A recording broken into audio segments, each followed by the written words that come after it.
여러분, 오늘 코스닥에서 가장 잔인한 숫자 하나만 고르라고 하면? 저는 해치택의 마이너스 39.43%를 고르겠습니다. 공모가 23,000원으로 상장한 새내기 종목이 거래 첫날 13,930원에 마감했습니다. 장중에 잠깐 흔들린 정도가 아닙니다.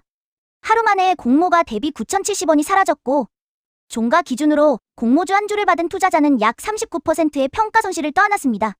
거래량은 약 829만 주, 거래대금은 약 2,470억 원이었습니다. 시가총액은 764억 원 수준까지 내려왔습니다. 신규 상장분은 첫날 가격 제한 폭이 공모가의 60%에서 400%까지 열려있기 때문에 이런 극단적인 가격 발견이 가능합니다. 그렇다면 해치택은 회사가 갑자기 망가져서 무너진 걸까요? 아니면 상장 전에 이미 보였던 수급 경고가 첫날 한꺼번에 터진 걸까요? 오늘은 해치택이 어떤 회사인지, 왜 공모가가 무너졌는지, 그리고 반등을 기대하기 전에 반드시 확인해야 할 숫자까지 차분히 정리하겠습니다. 먼저 가격부터 보겠습니다. 해치택의 확정 공모가는 23,000원이었습니다. 희망 공모가 범위는 23,000원에서 28,000원이었고 결국 밴드 최하단에서 가격이 결정됐습니다. 상장일 종가는 23,930원입니다. 공모가에서 종가까지의 하락률은 39.43%입니다. 여기서 중요한 점은 단순히 첫날 주가가 약했다는 사실보다 공모 과정에서 시장의 확신이 강하지 않았다는 것입니다. 기관 수요 예측 경쟁률은 101.91대 2, 일반 청약 경쟁률은 25.73대 1이었습니다. 요즘 인기 공모주에서 보던 수백 대 1, 수천 대 1과는 온도 차가 컸습니다. 게다가 기관 참여 물량 가운데 공모가 밴드 하단보다 낮은 가격을 써낸 비중도 27.5%로 알려졌습니다. 공모가가 밴드 최하단에서 정해졌다는 사실은 이미 상장 전부터 가격에 대한 이견이 컸다는 뜻입니다. 그러면 왜 상장 당일 매수세가 받쳐주지 못했을까요? 첫 번째는 수요 예측의 질입니다. 경쟁률이 낮다고 무조건 실패하는 것은 아닙니다. 다만 의무 보유 확약이 강하고 장기 자금이 몰린 공모주와 달리 해치택은 상장 직후 주가를 방어해줄 확실한 수요층이 두껍지 않았습니다. 두 번째는 공모가 메리트에 대한 의문입니다. 해치택은 성장성 특례로 상장한 적자 기업입니다. 기술력과 성장 가능성을 보고 미래 실적을 당겨 평가하지만 실제 이익이 아직 확인되지 않은 단계에서는 시장 분위기가 나빠질 때 할인율이 급격히 높아집니다. 세 번째는 상장일 유통 가능 물량입니다. 주가를 결정하는 것은 회사 전체 주식수가 아니라 오늘 당장 팔 수 있는 주식과 이를 받아줄 매수세의 균형입니다. 해치택의 상장 당일 유통 가능 물량은 약 211만 9,460주, 전체의 38.42%로 제시됐습니다. 신규 상장주 가운데 아주 낮은 비율이라고 보기 어렵습니다. 더구나 보호예수 해제 일정에 따라 유통 가능 비율은 한 달 뒤 약 48.33%, 6개월 뒤 약 50.30%, 1년 뒤에는 약 55.4%로 늘어날 수 있습니다. 첫날 매도 압력만 끝나면 수급 문제가 모두 해소된다고 단정하기 어려운 이유입니다. 물론 보호예수가 풀린다고 모든 주주가 즉시 매도하는 것은 아닙니다.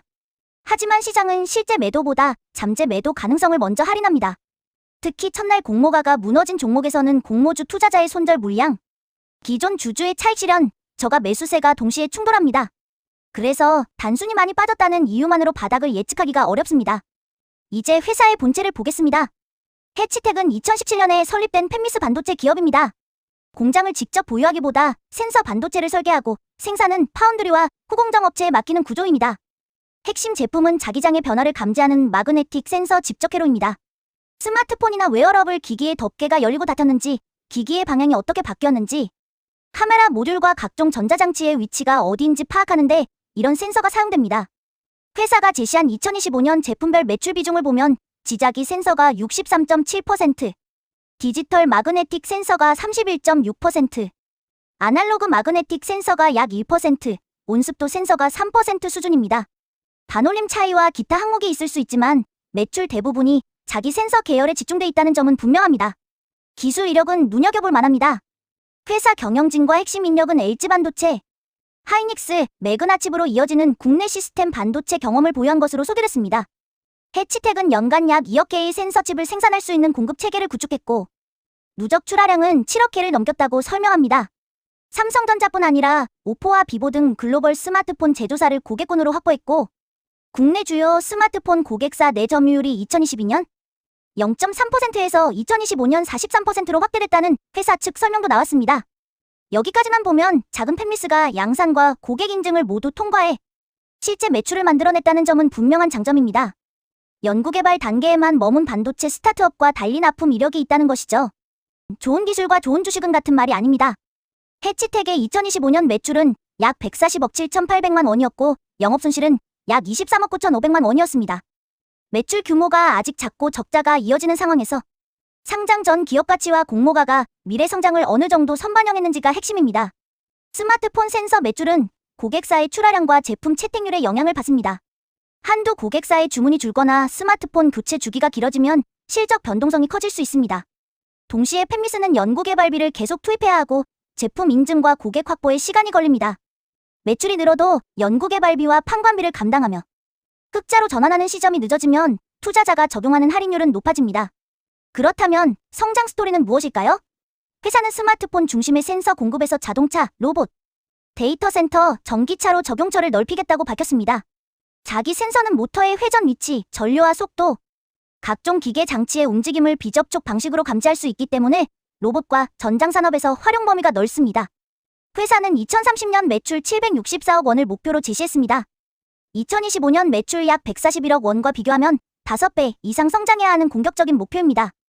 여기서 투자자가 확인할 것은 목표 숫자 자체가 아니라 신규 제품이 언제 양산되고 어느 고객사에 공급되며 매출 총이익률이 얼마나 개선되는지입니다. 로봇과 전기차라는 단어만 붙었다고 매출이 발생하는 것은 아닙니다. 개발 완료, 고객 인증, 양산 승인, 실제 매출 인식까지 단계별 증거가 필요합니다. 해치텍을 긍정적으로 보는 논리는 3가지입니다. 첫째, 센서 반도체는 스마트폰을 넘어 로봇과 전장으로 확장 가능한 시장입니다. 둘째, 회사는 이미 대량 출하와 글로벌 고객 납품 경험을 갖췄습니다. 셋째, 상장 첫날 큰 폭으로 조정되면서 공모가 기준의 부담이 상당 부분 낮아졌습니다. 반대로 부정적인 논리도 분명합니다. 첫째, 현재 실적은 적자이고 2030년 목표까지의 간격이 큽니다. 둘째, 스마트폰 고객 의존과 업황 변동 위험이 있습니다. 셋째, 상장 후 보호예수 해제로 유통 물량이 단계적으로 증가합니다. 넷째, 첫날 공모가가 무너지며 공모주 투자자의 손절과 본전 매물이 장기간 저항으로 남을 수 있습니다. 어느 쪽을 보더라도 오늘 하루의 낙폭만으로 기업 가치를 결론 내릴 수 없습니다. 공모주 청약자라면 환매 청구권도 확인해야 합니다. 성장성 특례 상장에는 일정 요건을 충족하는 일반 청약자에게 상장 후 6개월까지 공모가의 90% 수준으로 주식을 되팔 수 있는 권리가 부여될 수 있습니다. 해치텍의 경우 안내된 기준 가격은 27,000원입니다.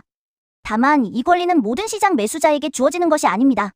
최초 일반 청약 배정 계좌 보유 여부, 주식의 이전이나 매도 이력 등 조건을 충족해야 합니다. 상장일 시장에서 새로 산 투자자에게는 적용되지 않습니다. 권리를 행사할 생각이 있다면 증권사의 공모주 안내문과 청약 계좌의 실제 조건을 반드시 직접 확인해야 합니다. 인터넷에서 27,000원이 보장된다는 말만 믿고 매수하는 것은 매우 위험합니다. 앞으로 해치텍에서 볼 일정은 명확합니다. 첫째, 상장 후 첫 달 거래량이 안정되면서 저점과 고점이 어디에서 형성되는지 보겠습니다.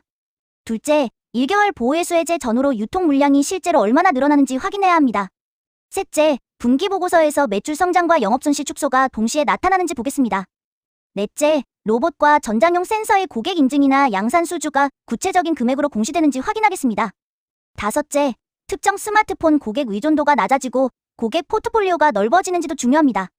시나리오로 정리해 보겠습니다. 긍정 시나리오는 첫날 과매도가 진정되고 낮아진 시가총액을 바탕으로 신규 고객과 로봇 전장 수주가 확인되며 적자 폭이 빠르게 줄어드는 경우입니다. 중립 시나리오는 기술력은 인정받지만 실적 개선 속도가 느려 보호예수 물량과 본전 매물을 소화하며 긴 박스권을 만드는 경우입니다. 부정 시나리오는 스마트폰 주문이 둔화되고 신규 산업 매출이 지연되며 적자와 오버행이 동시에 부각되는 경우입니다. 오늘처럼 변동성이 큰 신규 상장주는 전망보다 대응이 더 중요합니다. 손절 기준 없이 공모가까지는 돌아오겠지라고 버티거나 단지 39% 빠졌다는 이유로 저가라고 단정하면 안 됩니다. 오늘 해치텍의 급락은 하루짜리 공포이면서 동시에 공모 과정에서 쌓였던 가격과 수급의 의문이 드러난 사건입니다.